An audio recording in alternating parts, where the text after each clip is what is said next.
Assalamualaikum warahmatullahi wabarakatuh. Kami dari kelompok 8 keuangan akan mempresentasikan hasil dari diskusi kami mengenai analisis saham dan obligasi dari PT Nippon Indosari Korpindo Tbk periode 2020.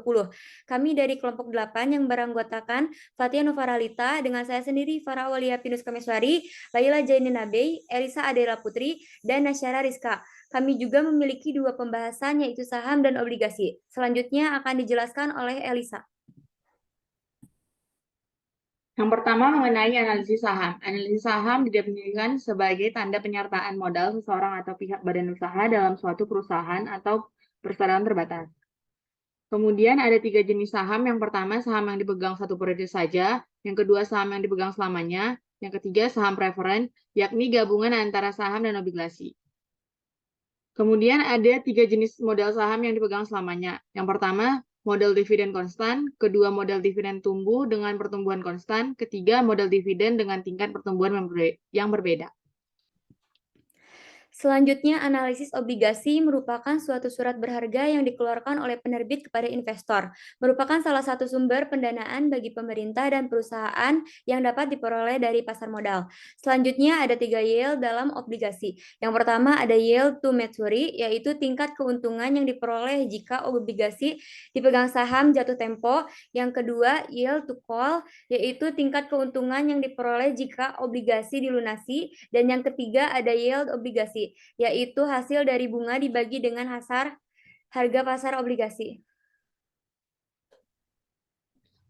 Kemudian ada penilaian obligasi, yaitu nilai suatu obligasi adalah present value dari aliran kas yang akan diterima di masa mendatang oleh pemegang obligasi.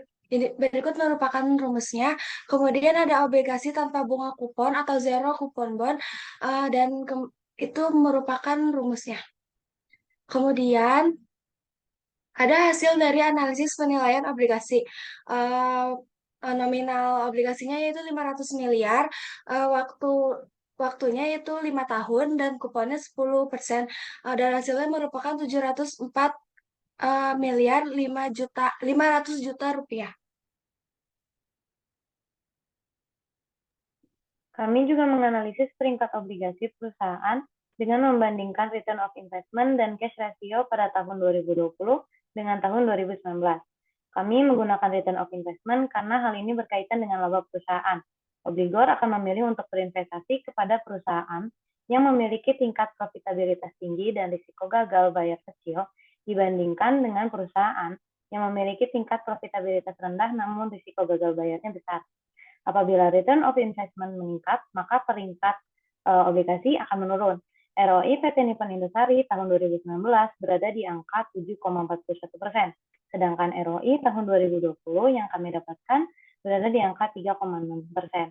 Kami juga membandingkan cash ratio, karena rasio ini menunjukkan kemampuan perusahaan dalam membayar utang jangka pendeknya hanya dengan menggunakan nilai kas. Dengan demikian, apabila likuiditas kas perusahaan baik, maka perusahaan dapat membayar utang yang akan segera jatuh tempo hanya dengan menggunakan kas yang dimilikinya.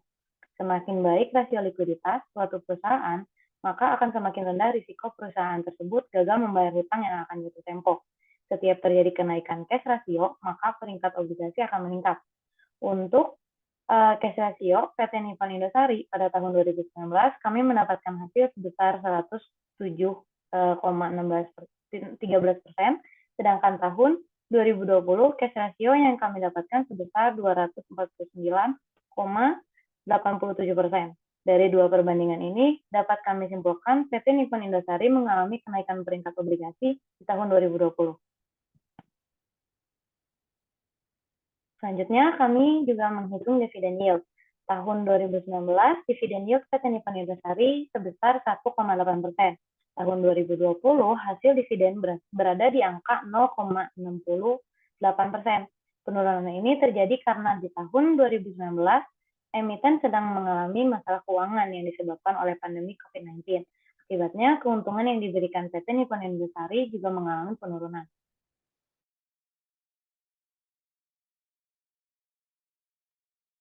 Selanjutnya ada price earning ratio atau PER yang rumusnya itu harga pasar saham dibagi laba per lembar saham. Nilai per PT Nippon Indosari berada di angka 51,38 kali, yang berarti harga perusahaan ini tinggi. Yang mana semakin tinggi nilai PER, akan semakin tinggi juga minat investor dalam menanamkan modal pada perusahaan, sehingga harga saham akan ikut naik. Selanjutnya ada nilai buku perusahaan yang rumusnya total aset dibagi total liabilitas dan dibagi jumlah saham yang beredar. Hasilnya itu 528,53. Dan yang terakhir ada price to book value atau PBP yang di tahun 2020 eh, hasilnya 2,65 kali. Harga suatu saham akan dianggap wajar atau fair value ketika nilai PBP sama dengan 1. Setelah dihitung, PBP PT Nippon Indosari menunjukkan angka 2,65 kali yang artinya di atas batas wajar harga suatu saham. Sehingga dapat disimpulkan harga saham perusahaan ini dianggap mahal atau overvalue. Baik, mungkin sekian dari presentasi kami. Terima kasih atas perhatiannya. Wassalamualaikum warahmatullahi wabarakatuh.